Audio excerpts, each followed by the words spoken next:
Warahmatullahi wabarakatuh. Bismillah, alhamdulillah, la haula wala quwwata illa billahil aliyyil azim. Amma ba'd. Yang kita hormati bersama Pak Ustadz, namanya berarti Muslim Al-Fatih. Oh, Pak Ustadz Fatih Muslim. Ini ada belakangnya ada Al-Fatih. Yes. Yang kita hormati bersama Pak Ustadz Haji Muslim Al-Fatih. Beliau alhamdulillah hari ini menyempatkan waktunya untuk bisa langsung bertatap muka dengan kita semua, Bapak Ibu sekalian, karyawan-karyawati Dinas Kesehatan Kabupaten Brebes, yang alhamdulillah masih dalam suasana Idul Fitri, kita bisa bersilaturahmi dalam keadaan sehat. Kemudian yang saya hormati juga Bapak Ibu sekalian, para pejabat struktural, para sekdin, kabid, dan juga kasubag serta subkol, dan Bapak Ibu sekalian, karyawan-karyawati Dinas Kesehatan Kabupaten Brebes. Puji syukur senantiasa kita panjatkan kehadirat Allah Yang Maha Kuasa. Kita masih diberikan nikmat sehat, bisa meluangkan waktu yang meski hanya mungkin tidak lama ya, untuk bisa mengecas mental kita dengan siraman rohani yang insya Allah sangat bermanfaat. Pada kesempatan ini nanti beliau Pak Ustadz Haji Muslim akan menyampaikan kajian dengan tema bekerja dengan bahagia, kurang lebih itu. Insya Allah ini sangat bagus sekali, memotivasi menyelesaikan urusan wajib, urusan dasar, yaitu bidang kesehatan, dan ini menjadi kebutuhan dasar bagi masyarakat. Tentunya kita harus bekerja dengan penuh tanggung jawab, tapi juga jangan lupa bahagia. Jadi bekerja dengan diniatkan ibadah, dan tentunya menjadikan kita bahagia lahir batin, dan menjadikan juga punya bekal untuk kita nanti di alam akhirat. Saya kira demikian harapan saya. Tatap muka siraman rohani hari ini bisa mengecas mental kita, dan tentunya nanti kita bisa mengawali tugas setelah libur cuti lebaran dengan lebih baik lagi, dengan semangat, dan tentunya dengan penuh bahagia. Demikian pengantar dari saya. Selanjutnya nanti Pak Ustadz akan memberikan materi, dan mungkin juga ada tanya jawab, dan nanti kami mohon juga Pak Ustadz bisa memimpin doa untuk kita semua, untuk kebaikan Dinas Kesehatan Kabupaten Brebes khususnya. Demikian Bapak Ibu sekalian yang sudah saya sampaikan. Mohon perhatian dan waktunya untuk kita bisa fokus mendengarkan menyimak kajian pada pagi hari ini. Demikian, terima kasih. Wabillahi taufiq wal hidayah. Wassalamualaikum warahmatullahi wabarakatuh.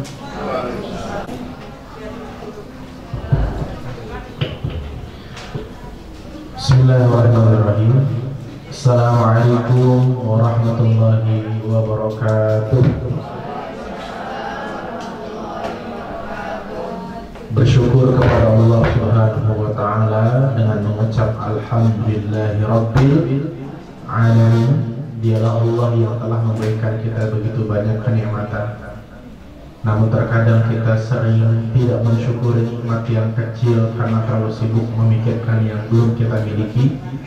Padahal pagi hari ini kita bisa menghirup udara dengan bebas, dan seringkali itu baru tersadar sebagai nikmat saat kita sedang tidak sehat. Beberapa bulan yang lalu tabung oksigen langka, termasuk di Kabupaten Brebes juga demikian, betul ya? Saat itulah orang baru sadar betapa nikmatnya bisa bernapas dengan bebas.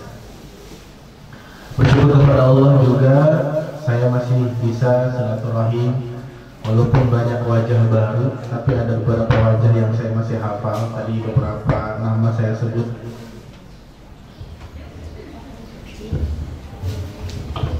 Ternyata sudah tidak di dinas kesehatan ya, tapi bapaknya di belakang juga ada yang wajah-wajah yang pernah saya lihat dulu ketika Pak Dr. Gun dan Pak Dr. Sartono Allahumma yarham di dinas kesehatan. Alhamdulillah hari ini saya diundang oleh Bu Ineke untuk silaturahim menyambangi dinas kesehatan. Semoga yang hadir rezekinya melimpah, anak-anaknya solih-solihah, hutang-hutangnya cepat lunas. Kalau masalah hutang paling kencang namanya ya. Ya, hutang apapun ya, baik hutang kepada Allah cepat lunas, lebih-lebih hutang kepada yang lain ya, cicilannya, hutang yang lain juga semoga Allah mudahkan untuk cepat lunas. Yang saya hormati Bu Ineke, Masya Allah yang luar biasa. Semoga menjadi kebaikan bagi beliau yang telah memfasilitasi pertemuan pagi hari ini walaupun mendadak, karena saya juga ke Brebes juga mendadak dan hanya meluangkan waktu 1 hari karena besok harus kembali ke ibu kota untuk melanjutkan aktivitas. Tapi semoga yang sedikit ini bisa bermanfaat. Ibu bapak yang semoga dirahmati oleh Allah, sambil nunggu operator menampilkan materi, jika memang bisa, tidak bisa juga tidak apa-apa. Saya ingin membahas satu tema kajian yang telah disampaikan oleh Bu Ineke tadi di awal, bekerja dengan bahagia. Sudah.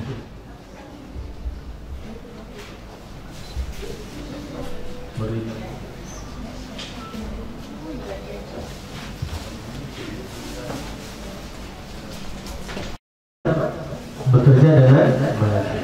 Tapi sebelum kita ngaji bareng-bareng, boleh kita sedekah dulu ya.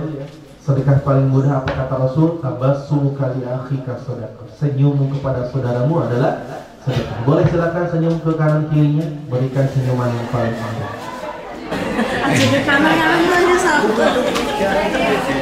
Tolong berikan senyuman yang paling indah, bukan yang paling menyenangkan ya. Paling lain.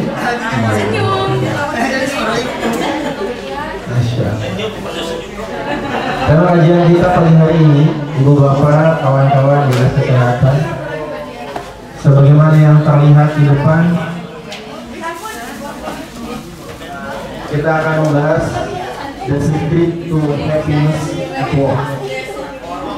Apa yang kita bahas, ibu-ibu di belakang?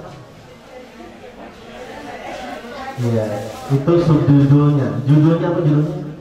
The secret to happiness at work. Rahasia menggapai bahagia saat bekerja. Coba saya pengen nanya dulu, yang pengen hidupnya bahagia boleh angkat tangan? Yang pengen, Masya Allah, boleh turun. Berarti Anda belum bahagia. Masih pengen ya.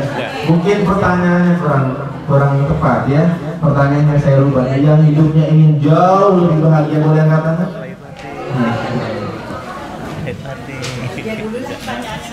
Masya Allah.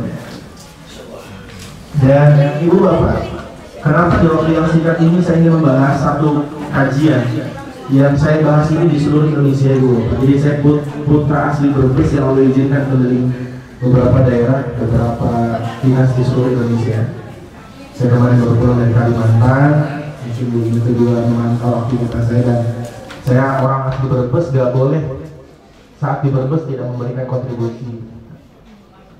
Kenapa saya membahas bekerja dengan bahagia? Karena waktu Anda itu lebih dari 50% habis di pekerjaan.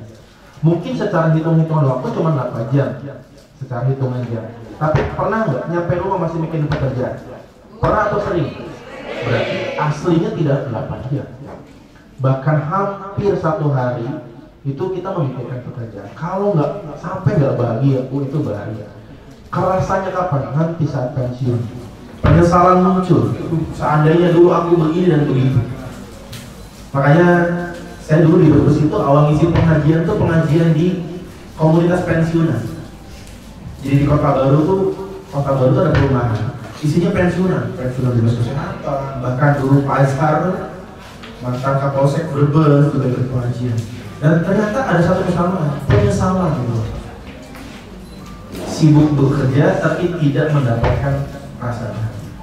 Makanya waktunya tidak panjang. Biasanya saya sampaikan materi ini half day, setengah hari, bahkan 1 hari full. Tapi semoga yang sedikit ini bisa bermanfaat. Ibu bapak, semua kita ingin bahagia. Sepakat? Jangan yang waras, yang tidak waras, yang ODGJ saja. Kalau ditanya, Pak, Bu, Bapak ODGJ, Ibu ODGJ, pengen nggak bahagia? Kira-kira jawabannya apa? Coba ada yang jawab kan?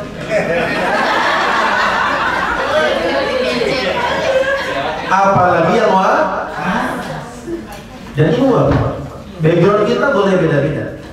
Mungkin di antara kita ada yang aslinya orang Sunda, ada yang keinginannya pengen punya rumah, ada yang keinginannya nggak pengen punya rumah tapi pengen sehat. Apapun keinginan Anda, ada satu keinginan bersama, common goals. Apa itu? The happiness, dapatin bahagia. Kadang-kadang kita lupa dengan rutinitas kehidupan, sampai kita lupa bertanya, kita tuh lagi ngapain sebenarnya? Makanya bolehlah dalam waktu yang tidak panjang ini kita bahas sedikit saja. Tolong handphonenya dijauhkan dulu sejauh-jauhnya. Boleh? Karena tadi Bu Ina juga sudah saya menyampaikan bahwa jam 9 saya harus ke rumah sakit.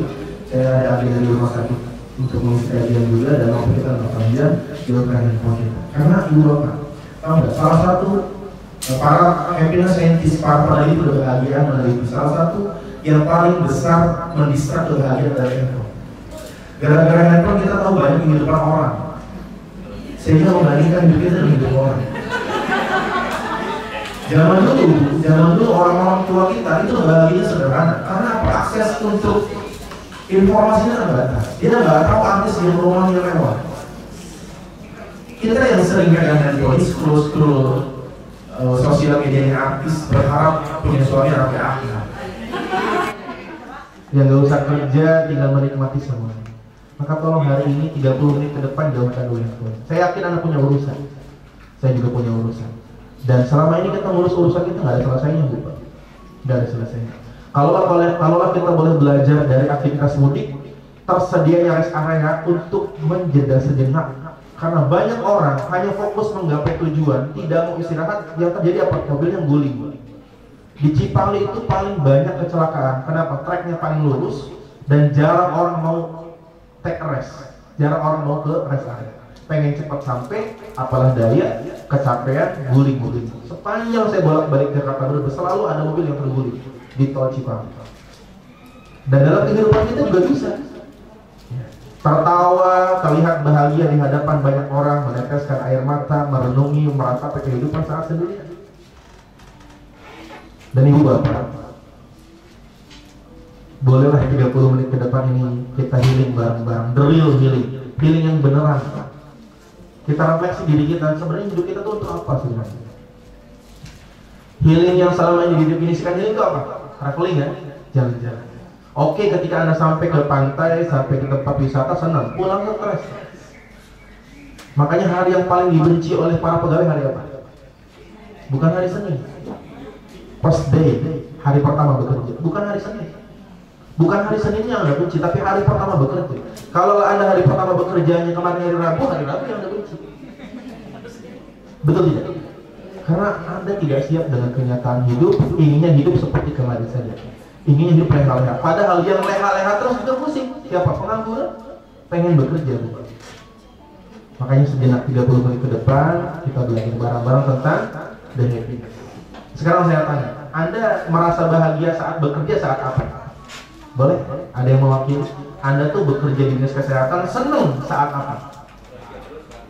Nah, itu jawaban kamu pastor. Itu jawabannya yang nyenengin hati. Makanya tolong pagi hari ini kita buka dulu topeng-topeng kita. Sok cool, sok happiness, sok bahagia.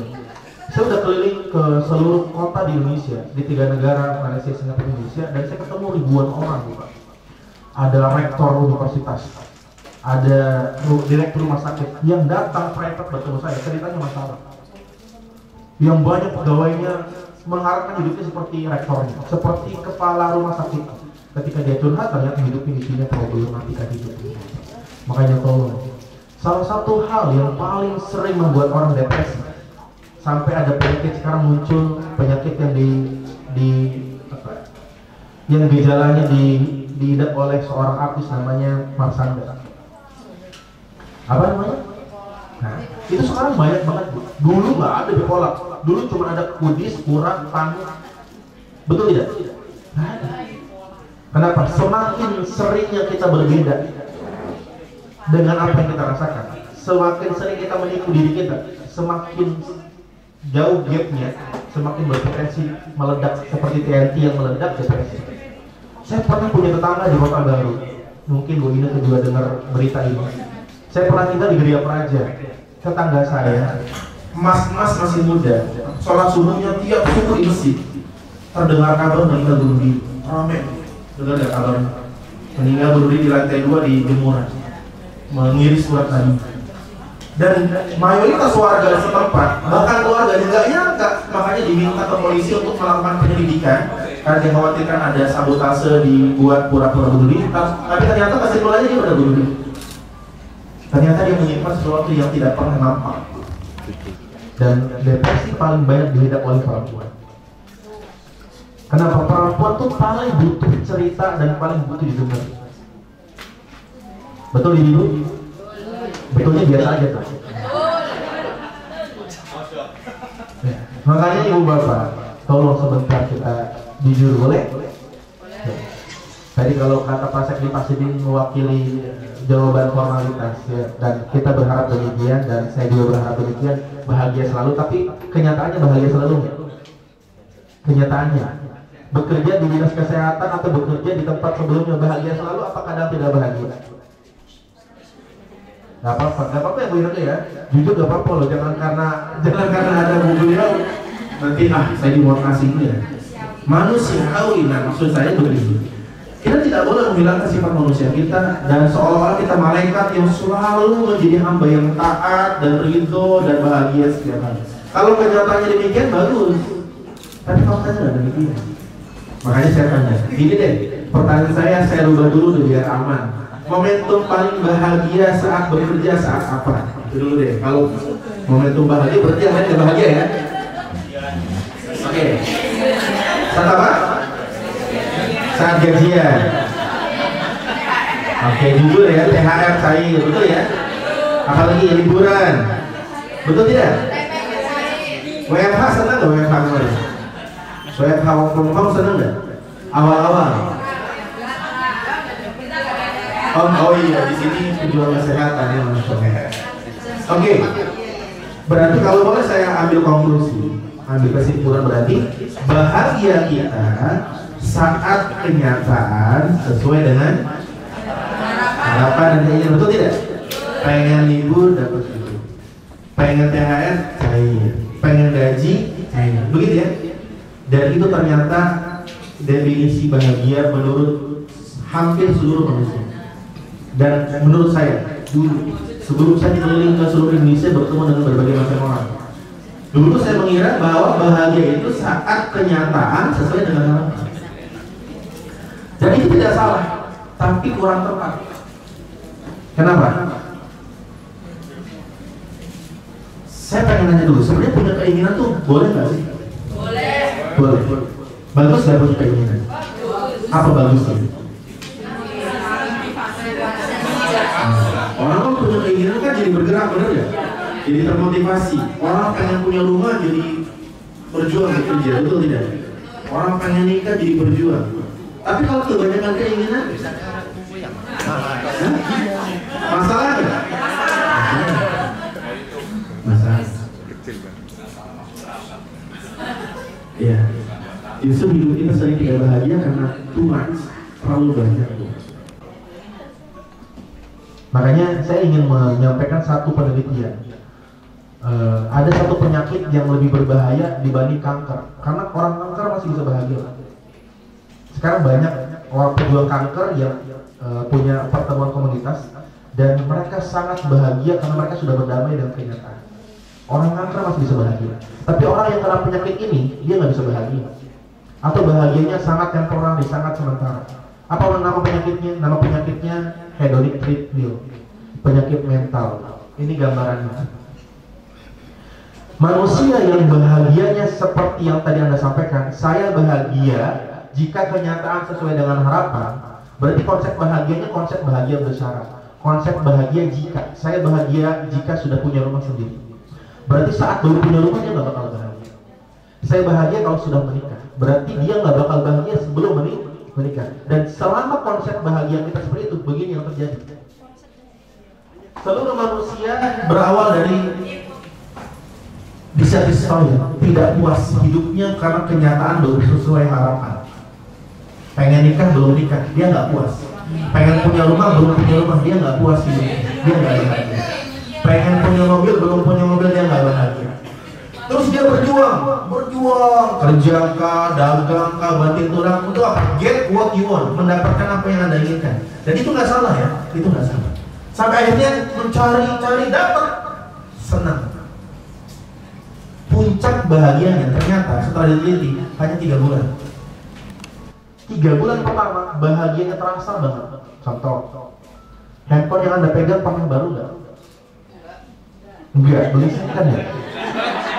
Baru tapi versi lama.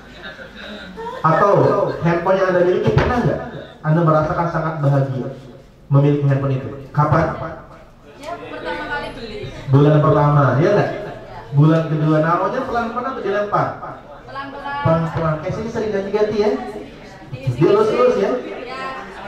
Bulan pertama, bulan kedua, bulan ketiga. Bulan keempat, kelima, setahun kedua, bagaimana? Banting. Kita sudah mulai masuk ke terbiasa. Dan muncul lagi. Seandainya handphoneku iPhone 14 Pro Max. Dulu saat iPhone 11 baru muncul, semua yang pegang iPhone 11 sangat bahagia, sangat puas hidupnya. Kenapa? Get what you want, mendapatkan apa yang Anda inginkan. Tapi 3 bulan pertama penelitiannya, maksimal 3 tahun. Setelah itu terbiasa dan muncul keinginan selanjutnya. Makanya kalau kita semua, saya bareng-bareng belajar. Kalau kita semua masih mendefinisikan bahagia dengan konsep seperti tadi yang kita bahas, yaitu ketika kenyataan sesuai dengan keinginan, ketahuilah, jikapun hari ini semua keinginan kita jadi kenyataan, semuanya, pengen punya rumah, pengen punya mobil, semuanya tetap akan muncul keinginan selanjutnya. Kan banyak orang tuh ngomong begini, Ustadz, saya hidup nggak pengen punya apa-apa, cuma pengen punya rumah sendiri. Dia nggak pindah-pindah kontrak. Indah sekali kalimatnya. Setelah punya rumah cukup atau muncul yang lain? Ustaz, saya hidup nggak pengen punya apa-apa, cuma pengen punya mobil lebar kemana-mana, nggak kepanasan dan kerjaan. Setelah punya mobil cukup atau muncul yang lain? Maka kalau kita sudah sadari itu konsep yang salah dan tetap dilanjutkan, dan kita akan menyesalnya nanti. Setelah effort kita berkurang, kapan? Pensiunan tuh sedikit yang punya usaha yang passive income. Rata-rata yang mengandalkan uang pensiun, effortnya berkurang, sehingga daya effort untuk menggapai keinginannya berkurang. Dia baru merasa, ya seandainya dulu aku begini dulu. Maka saya ingin menyampaikan satu konsep yang saya pahami, yang saya sampaikan di berbagai forum tentang konsep bahagia.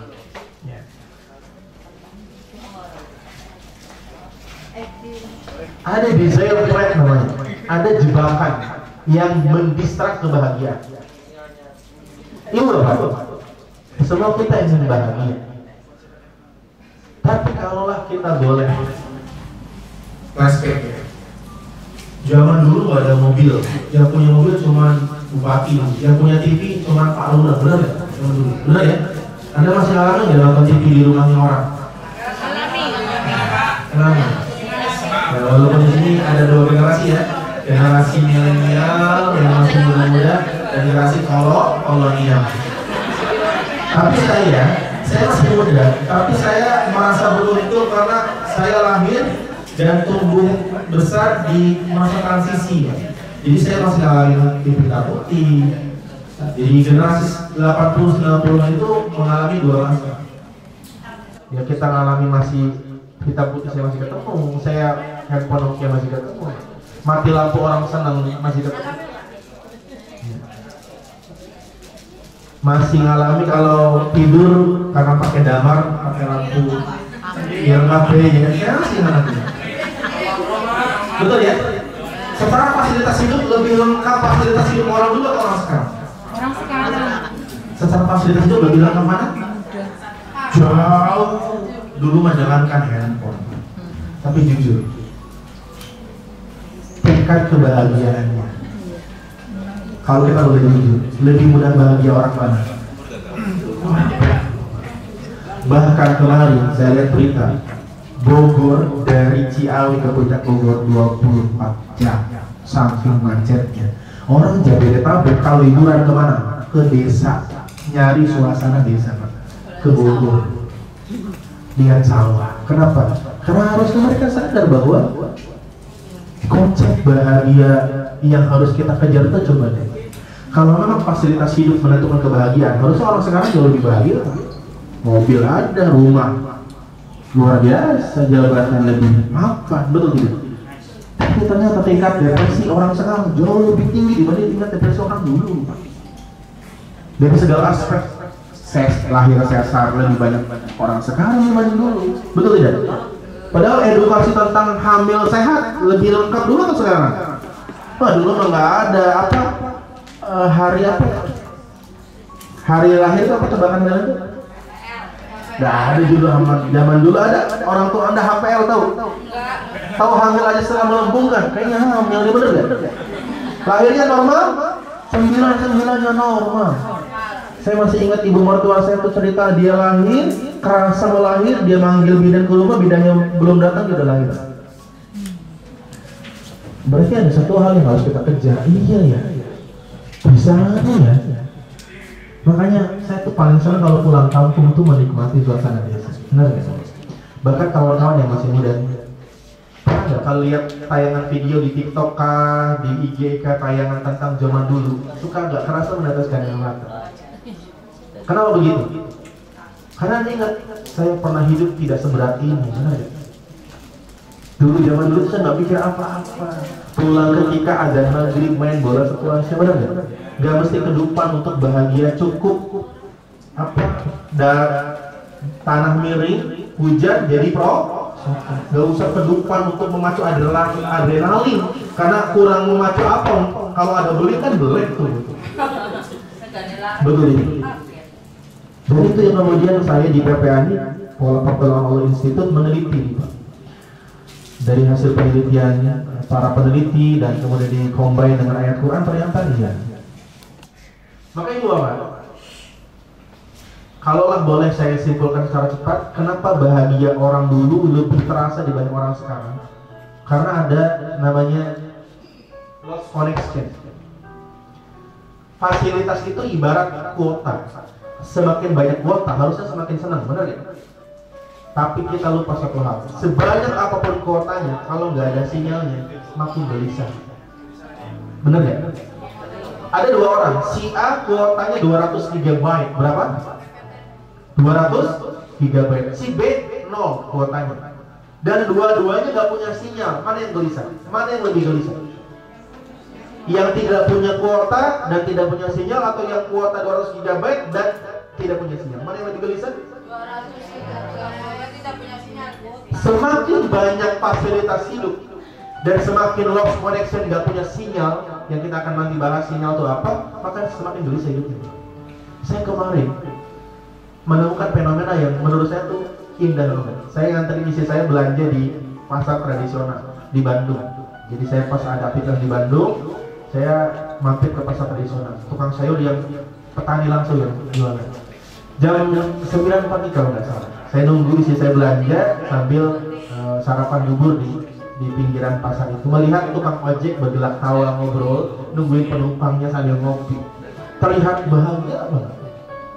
Sederhana sekali ya bahagianya. Bahkan ada contoh yang lain, saya beberapa kali ngisi pengajian di lapas kelas 2B Brebes. Tahu ya lapas kelas 2B Brebes di mana? Di alun-alun itu? Mana alun-alun? Dulu saya rutin ketika zaman kalapasnya Pak Maliki yang sekarang sudah pindah ke NTC. Saya pernah lupa diantarkan keliling ke lapas, ke beberapa lantai untuk melihat aktivitas para napi. Hari Jumat waktu itu saya masih ingat, jam 10 pagi saya diajak keliling. Ternyata hari Jumat tuh hari olahraga, awalnya mereka, hari olahraganya para napi. Ada yang tenis meja, ada yang badminton, ada yang catur, ada yang persiapan Jumatan, ada yang ngobrol, dan lain-lain. Dan waktu itu kalau tidak salah saya datang ke lapas Desember akhir tahun. Ada fenomena yang cukup signifikan berbeda saya lihat. Saya lihat napinya bergelak tawa, main badminton, main tenis meja, ngobrol begitu renyahnya. Sedangkan saya lihat pegawai lapasnya sepanang akhir tahun kan. Sampai saya lewat gak ada yang nyapa. Ini yang di penjara siapa sih? Kalau memang definisi di penjara adalah tidak bahagia, harusnya ini fenomena kan tidak seperti ini, benar ya? Harusnya mereka yang tidak bahagia. Makanya Bapak, PPA ini nanti boleh juga dibuka di YouTube ya untuk kajian lengkapnya. PPA itu Pola Pertolongan Allah Institute. Boleh Anda akses, di situ banyak kajian-kajian free webinar ya. Semoga menjadikan kita coba berhenti sejenak. Saya hidup buat apa sih sebenarnya? Kalau memang dengan kopi cukup bahagia, dan ngapain kita nyari yang lain? Bahasa mudahnya seperti itu. Oke. Ada 3 sebabnya, tapi saya bahas singkat saja. Ada 3 sebab yang membuat kita lost connection. Pola Pertolongan Allah. Tulis saja PPA Institute. Yang pertama, orang yang tidak bahagia atau bahagia yang sudah hilang adalah orang yang menjadikan dunia sebagai tujuan. Jangan salah paham. Bukan berarti kita nggak boleh punya dunia. Boleh. Tapi jangan pernah jadikan dunia sebagai tujuan. Karena sudah ada contohnya. Yang pertama, ada seseorang yang bernama Robbie Williams. Ini terpotong ya, kurang geser. Yang pertama, Robbie Williams. Yang kedua, Chung Mon Hyun. Yang ketiga, ada 3 orang. Chung Mon Hyun, kemudian Robbie Williams. Pernah dengar nama Robbie Williams? Pernah dengar? Barusan. Robbie Williams itu aktor terkenal di masanya, pemenang Piala Oscar 3 kali berturut-turut. Dalam dunia aktor, prestasi tertinggi yang paling prestisius itu Piala Oscar. Dan Robbie Williams memenangkan piala tersebut 3 kali. Kemudian siapa lagi? Kemudian artis K-pop terkenal. Kemudian pemilik Hyundai Corporate, perusahaan Hyundai itu ya, yang mobilnya banyak di Indonesia sekarang. Tahu nggak? 3 orang ini punya kesamaan apa? Yang pertama sama-sama kaya raya. Yang kedua sama-sama meninggalnya bunuh diri. 3-tiganya. Gak usah jauh-jauh deh dengan orang luar deh. Kalau orang luar barangkali referensinya nggak nyampe, karena saya sebut Robbie Williams supaya kayaknya ada yang kenal, ada yang nggak kenal ya. Entah tontonannya mungkin beda ya. Ibu Bapak, ada satu artis, tapi saya sebutkan sebagai pelajaran. Dan saya doakan semoga artis ini dapat hidayah, hidupnya bahagia dunia akhirat, dan menjadi pribadi yang lebih baik. Nah ini bedanya gibah dengan ibroh ya. Kalau gibah untuk menjatuhkan, kalau ibroh untuk pelajaran, dan kita mendoakan yang kita ceritakan. Karena kalau definisi gibah menceritakan orang, Quran banyak menceritakan orang, berarti Allah gibah. Bedanya gibah dengan ibroh adalah gibah untuk menjatuhkan orang, kalau ibroh untuk menjadikan pelajaran supaya kita nggak begitu dan kita mendoakan orangnya. Ada satu artis terkenal, darah-darah Arab, menantunya orang paling kaya salah satunya, mertuanya punya tol di mana-mana. Tahu namanya siapa? Nia Ramadhani. Oh, seperti Nia Ramadhani. Iya. Kalau istri Nabi siapa saja satu? Kayak gue. Iya, matunya berikan batu yang ngerti. Bujurnya Rasulullah itu Khadijah atau Aisyah. Itu yang aku cinta Rasul ya. Cinta itu salah satu tandanya apa? Kepo. Orang kalau nggak kepo jangan aku cinta. Anda cinta sama orang kepo, makanan favoritnya apa, rumahnya di mana. Kita aku cinta sama Rasul, istri Rasul cuma hafal 2. Itu aja karena ada di Senandung Syakir. Untuk ada anak-anak puji-pujian itu sudah. Ya. Kasus terakhirnya tahu apa? Narkoba. Ditangkap BNN suami istri. Tapi ada satu pelajaran yang bisa saya ambil dan semoga Anda juga ambil. Ketika ada salah seorang wartawan mewawancarai, memberikan satu pertanyaan, Mbak Nia, apa sih alasan Mbak Nia mengkonsumsi narkoba? Tahu nggak apa? Depresi jawabannya. Padahal saya ingin cerita ya, saya cukup dekat. Beberapa kali saya ngisi pengajian di kota Jakarta, di dekat rumahnya Nia Ramadhani. Itu rumahnya gede banget. Sebagai gambaran, pas all pribadinya, fasilitas olahraga pribadinya golf, lapangan golf punya pribadi. Kita paling hebat tenis meja, catur lah. Tenis meja udah high class lah ya. Nia Ramadhani apa? Nggak ada lapangan golf 2x2 meter, nggak ada.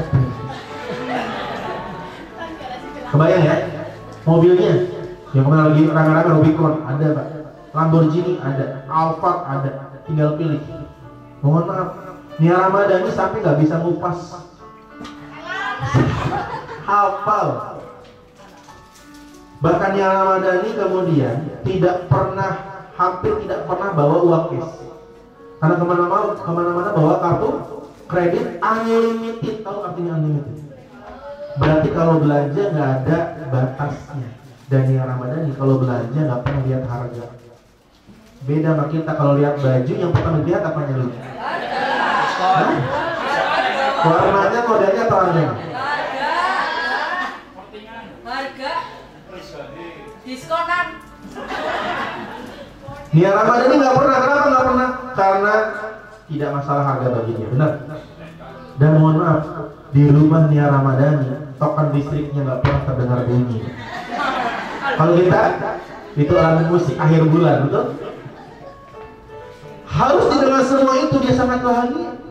Tapi ternyata kita bisa mengambil pelajaran, ternyata enggak juga. Maksud saya begini, kalau kita belum sekaya Nia Ramadhani, kalau kita belum semewah hidupnya seperti Nia Ramadhani, harusnya kita belajar. Oh, yang udah sampai aja balik lagi nggak nemuin bahagia itu, gitu. Berarti kita harus. Terus ada jawab, sing miskin orang bahagia kan Ustaz. Mesti kayak gitu. Lebih Ustaz. Oke, berarti kita combine. Berarti miskin atau kaya bukan jamin. Begitu pelajarannya. Dan saya juga tidak kemudian menyimpulkan yang miskin pasti bahagia. Enggak. Kalau miskin tidak bahagia, nggak usah diceritain. Saya menceritakan satu hal sebagai fakta supaya kita berpikir sejenak. Cita-cita kita apa? Dan pasti semua yang kita ceritakan ujungnya bahagia kan? Ternyata enggak. Saat dunia jadi tujuan, pasti bahagia sementara. Pasti Pak. Misalnya Anda bekerja hanya untuk dapat gaji, pasti bahagia cuma 5 hari. Tanggal 1, tanggal 2, tanggal 3, tanggal 4, tanggal 5, tanggal 6 udah nggak bahagia. Benar ya? 3 koma, tanggal 3 sudah koma. Benar ya? Masa kerja 20 hari aktif kerja, bahagia cuma 5 hari, berarti sisanya penderitaan. Rugi sekali, bro. Yang kedua, kenapa tidak bahagia? Karena dunia jadi harapan. Kerja untuk dapat pujian, gue capek. Saya yang paling capek. Gak pernah ditegur, diucapkan terima kasih. Memang dia mencari muka orang. Pernah nggak merasakan itu? Gak usah dijawab, saya tahu jawabannya. Ibu bapak, semakin Anda ngejar perhatian orang, semakin Anda siap-siap kecewa. Tahu nggak sebab kecewa itu apa? Sebab kecewa adalah berharap. Yang belum menikah ada di sini, belum menikah boleh. Boleh diperdapat? Saat perempuan yang Anda sukai dan Anda cintai menikah dengan orang lain, apa perasaannya? Hah? Sakit hati tidak? Oke. Jawabannya sangat sakit hati, betul? Tapi kalau tetangga Anda menikah, perempuan yang Anda tidak kenal menikah, biasa aja nggak? Berarti bukan menikah yang membuat sakit hati, berharap. Karena Anda berharap ke perempuan itu, saat perempuan itu menikah dengan orang lain, Anda kecewa. Berarti sumber kecewa apa?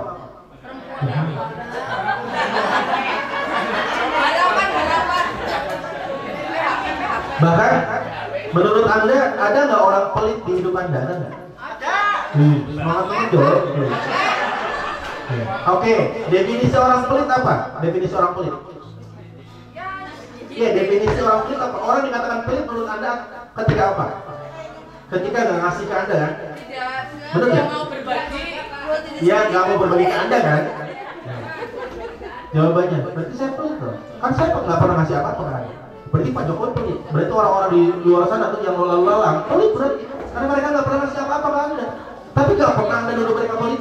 Nggak pernah Anda nuduh saya pelit. Berarti pelit itu bukan ketika dia nggak mau ngasih, tapi ketika Anda berharap dikasih. Karena Anda berharap dikasih oleh orang itu dan dia nggak mau ngasih, Anda nuduh dia pelit. Makanya kalau Anda bahas tentang sifat buruk, akhlak madhubah, itu nggak ada bab bakhil, nggak ada bab pelit, adanya bab tomak, bab serakah. Tuduhan pelit bermula dari hati orang yang serakah, yang berharap dikasih oleh orang yang nggak mau ngasih, dia nuduh dia pelit. Jadi hanya sebut definisi orang pelit kalau kita nggak pernah berharap. Oleh karena itu ibu bapak, selama kita bekerjanya untuk like, wah capek. Ibu bapak, yang bisa mengangkat derajat Anda siapa? Manusia atau Allah?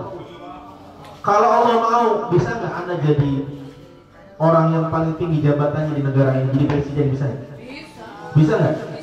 Kalau Allah mau. Tapi kalau Allah tidak ridho, Anda mau kayak apa, berjuang cari muka sama atasan biar dinaikin, gak bakal. So kalau bekerja jangan cari like dari manusia, karena nggak mungkin kita hidup disukai oleh seluruh orang, nggak mungkin. Pasti ada yang like dan dislike. Ibu kalau bahagianya ngikutin mulut orang, aduh susah. Pakai baju merah, mau rakal PDI. Ganti baju biru, mau demo. Ganti warna orange, jadi kader PKS sekarang. Warna kuning, pasukannya Erlangga sekarang. Hijau, PKB. Akhirnya keluar rumah nggak pakai baju. Bisa. Maka pastikan Anda bekerja untuk satu hal. Yang ketiga, kenapa orang tidak bahagia? Karena dunia sebagai sandaran. Ini terakhir ya, karena saya sudah ditelepon oleh pihak rumah sakit ini, saya cukup terlambat. Gini, kita kadang-kadang kalau boleh kita fitrah ya. Seneng nggak kalau saldo di ATM nambah? Seneng nggak? Seneng dong. Apalagi kalau nambah nolnya, seneng nggak? Tapi nggak ada angka satunya. Nol semua. Gini. Dan itu normal ya, normal. Orang punya aset bertambah tuh senang. Tapi jangan pernah jadikan itu semua sebagai sandaran ketenangan. Kenapa? Karena apa yang Anda miliki hari ini bisa Allah ambil semuanya dalam hitungan detik. Satu hal, nggak nontok ya. Ini harus tetap tulis.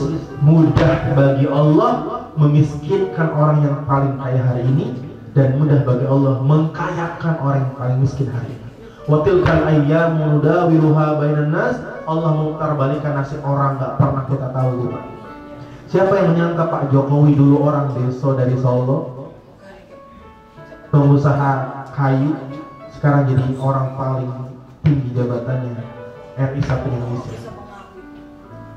Siapa yang menyangka gubernur kita Ganjar Pranowo yang kalau makan di samping kampusnya di UGM, kalau makan di warteg suka nunggak bayarnya gara-gara nggak punya duit. Saya pernah lihat podcastnya beliau, dan dia juga pernah nyangka jadi pimpinan tertinggi di Jawa Tengah. Kita nggak pernah tahu. Dan siapa yang menyangka kemudian orang yang paling kaya seperti siapa yang murah banget, siapa?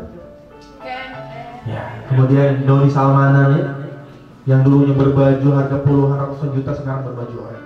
Kita nggak pernah tahu. Siapa yang menyangka Jenderal Bintang 2 yang semua orang menyeganinya karena dia kadip propam, polisinya polisi, sekarang berbaju orang. Nggak ada yang tahu.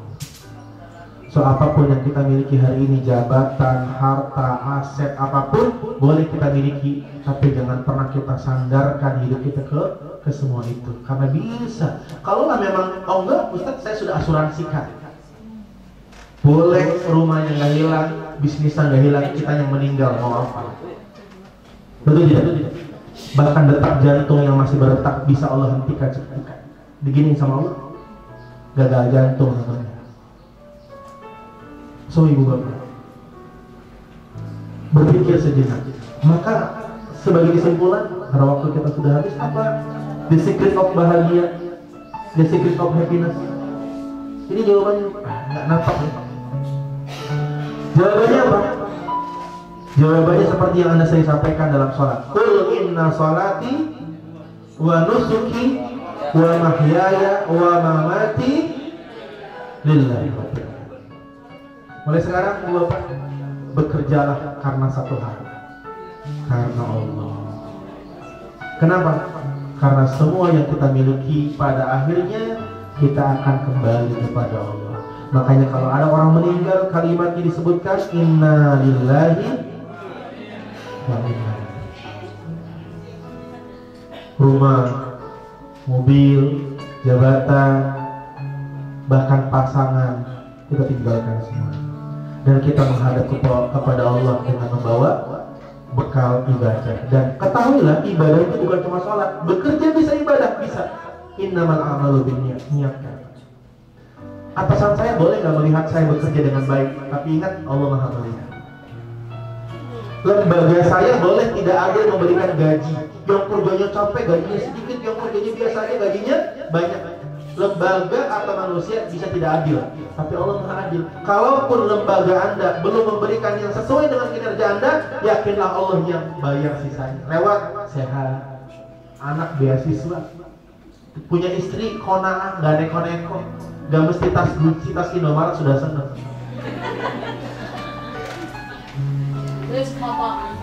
Isinya tas Gucci. Jadi yakini bahwa selama Anda bekerja untuk 3 hal, menjadikan dunia sebagai tujuan, menjadikan dunia sebagai harapan, menjadikan dunia sebagai sandaran, pasti gak bakal bahagia selamanya. Ada gak kekhawatiran? Bisa gak yang muliahin anak? Kalau saya sakit, gimana ya yang ngurusin anak saya siapa? Baik COVID kemarin, tingkat depresi para nakes tuh meningkat drastis kemarin itu waktu COVID. Makanya PPL tuh punya, kemarin selama COVID itu kita buat kelas online Bu, cuman belum sampai ke sini untuk nakes seluruh Indonesia. Sekitar 1000 nakes ikut kajian online kan. Kenapa? Karena kemarin tuh benar-benar hidup di dan mati itu tipis banget ya nih. Berlimpah makin di pejuang kesehatan itu. Insyaallah. Maka kalau boleh saya menyarankan, yang sudah lah biarlah berlalu, mulai sekarang yuk kalimat inna sholati wa nusukinya diimplementasikan.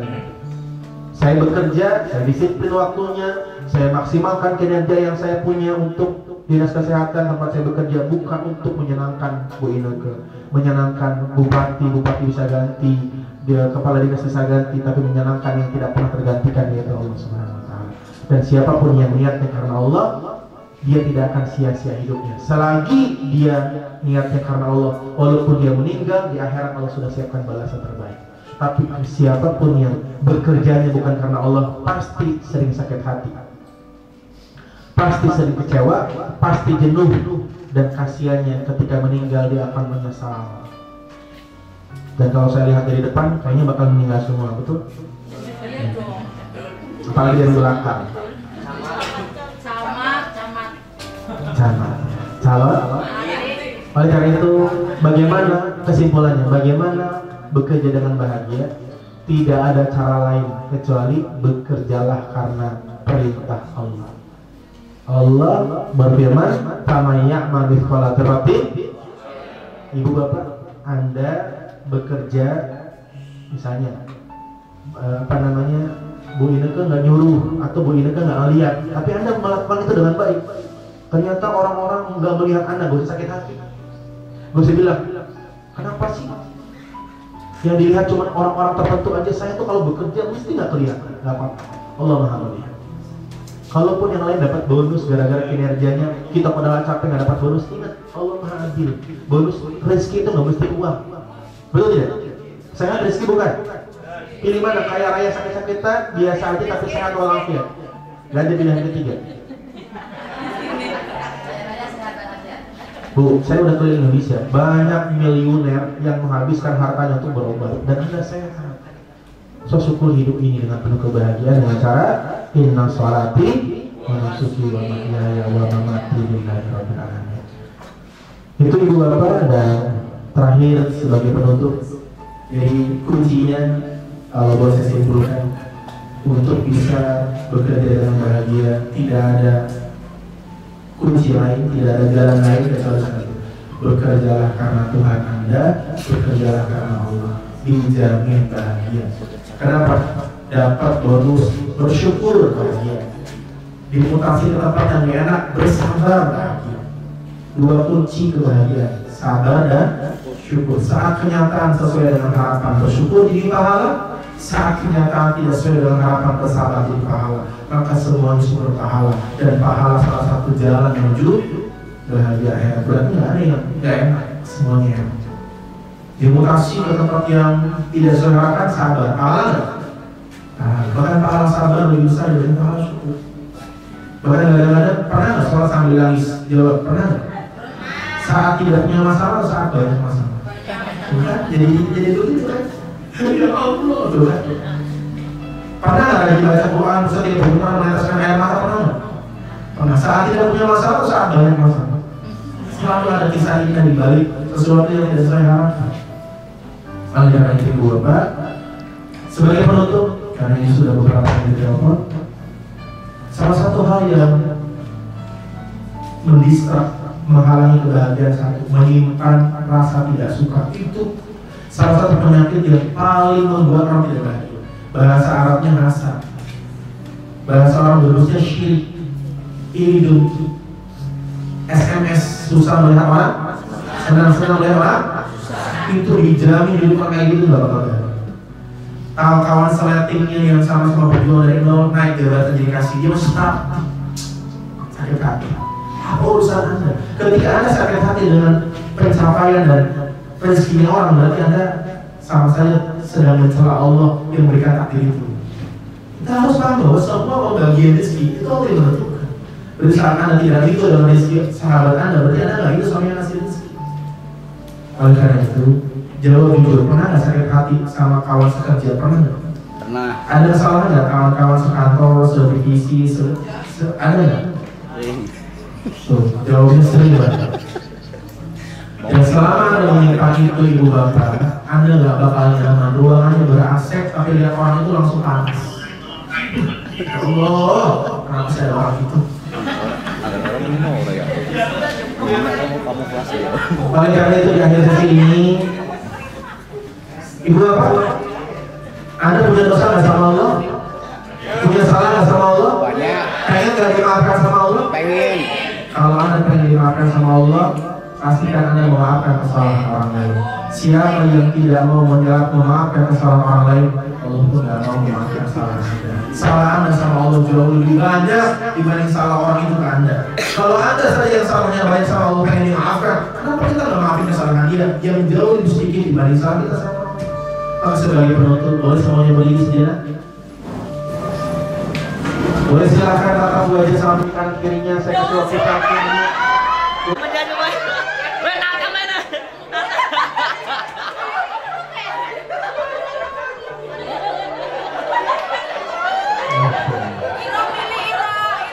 Boleh duduk lagi?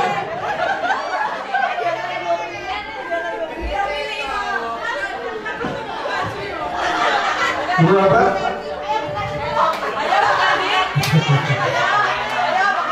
Buka din lah kasih meluk. Nanti. Kawan-kawan, sebagai penutup, kita manusia yang ingin bahagia, dan bahagia itu di hati, dan pemilik hati adalah Allah Subhanahu. Jangan pernah mencari bahagia kecuali dari pemilik hati. Yang sudah berlalu biarkan berlalu. Tapi saya pengen Anda bahagia dan hidup Anda habis di pekerjaan.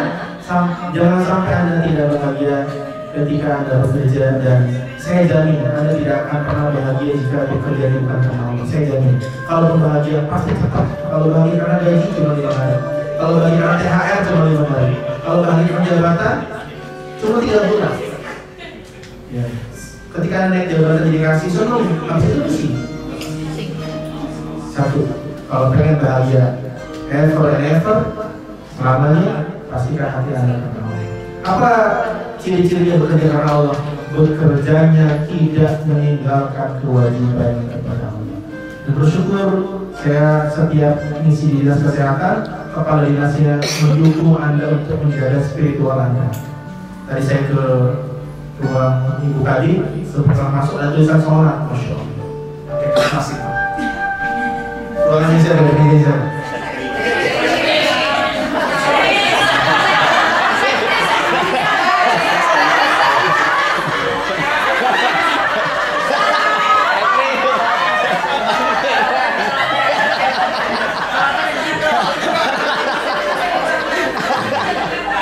Pak, udah lama kok, cuma 10 menit.